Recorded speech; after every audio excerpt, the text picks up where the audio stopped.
Hi guys, welcome back to another video. Today I'm going to be doing another subtraction painting with limited colours using oil paints. Now I recently started getting back into this. I did one the other week and then I hadn't touched it for I think it was at least a year. Normally I tend to do them when I find that I've got so many ideas in my head and I can't relay on what I want to do, or I do them just because I'm having a bad day, or I basically can't figure out what I want to do basically, because there's no tension, there's no pressure on what the outcome comes out as, because it's very much to do with mark making and the subconscious and shapes and forms. It doesn't have to look real life. Normally the things that I paint and draw are from experiences, from the subconscious.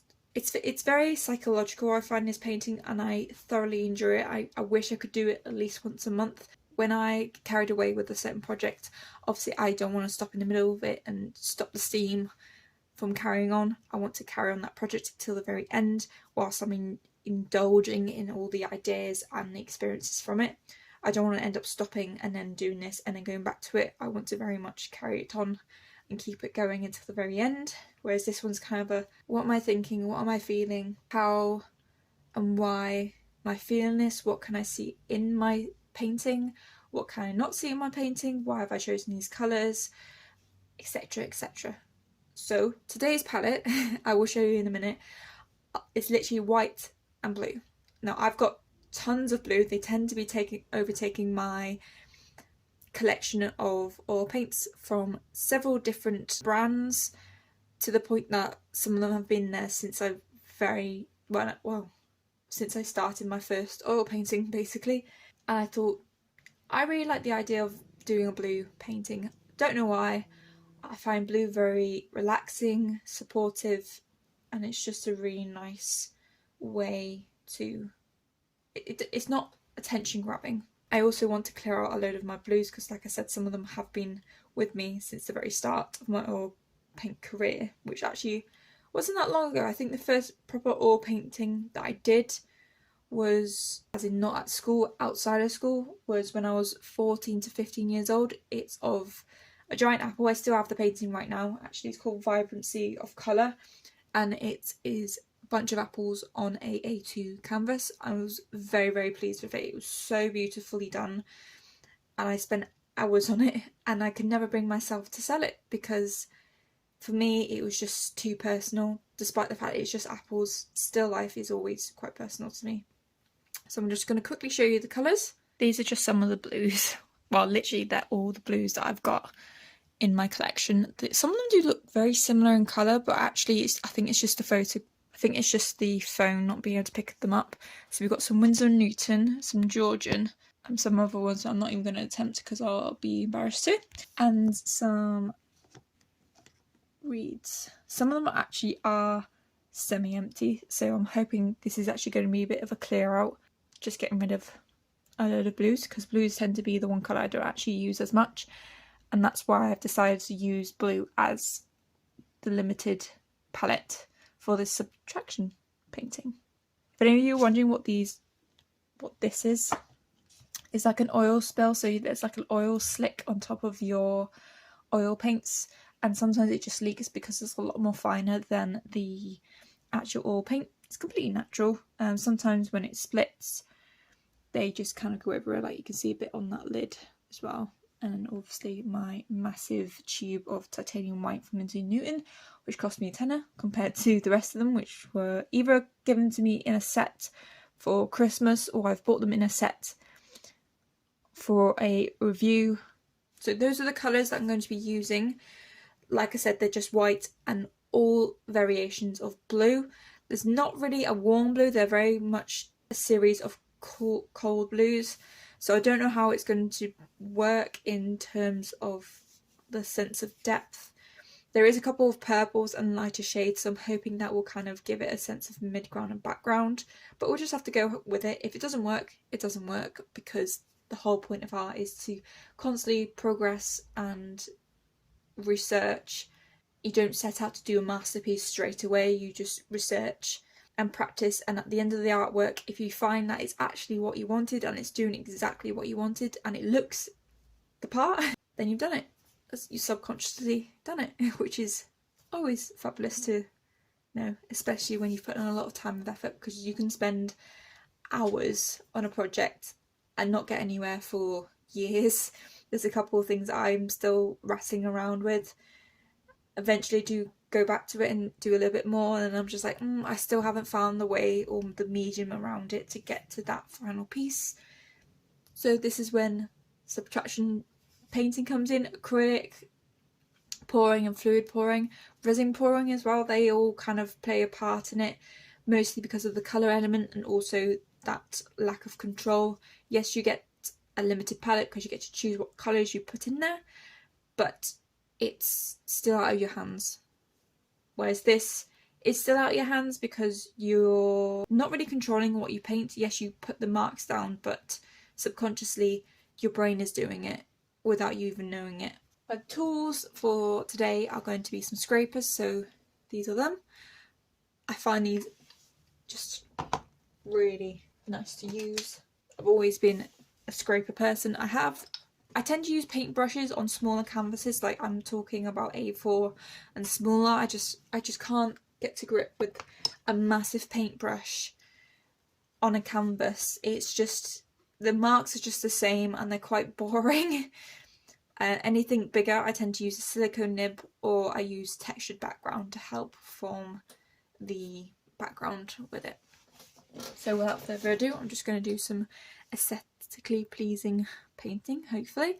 At the moment it is landscape, but sometimes I do find when I do landscape it looks better in portrait, or when I do a portrait it looks better in landscape. It just depends on the circumstances and what I'm going to get out of my brain at the moment. Just a quick disclaimer, I am not a professional. This is just my hobby that I would love to turn into a full-time financially stable career. I also do have cats, so you may hear them potting around because there's no carpet in here at the moment. I've basically spilt a load of paint on the rug and it needs to go in the wash for a clean. I hope you guys enjoy.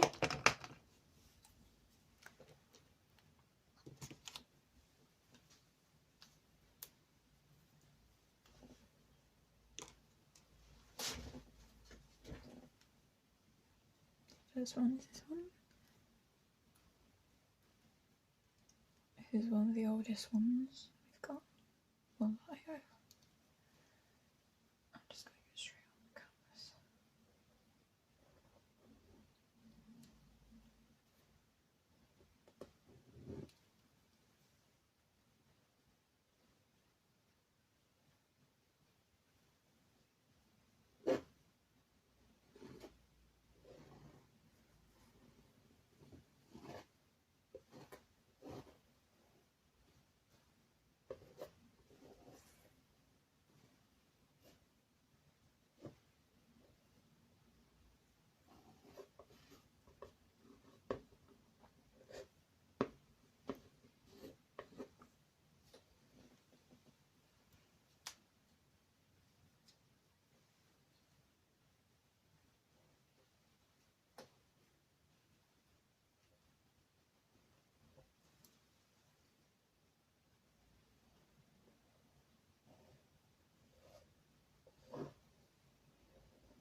It's dead in the water, it's not pumping anything out. Go straight in the bin.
I will properly go over the explanation and what I can see and all that bits and pieces after it is dried.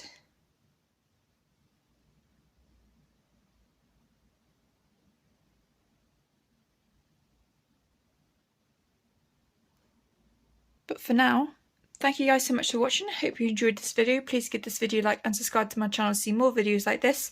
And don't forget to check out my description box to links to all my social medias, also my eBay selling account, which is where I sell all my artworks, and also anything extra that you may see on my channel and not on my channel as well.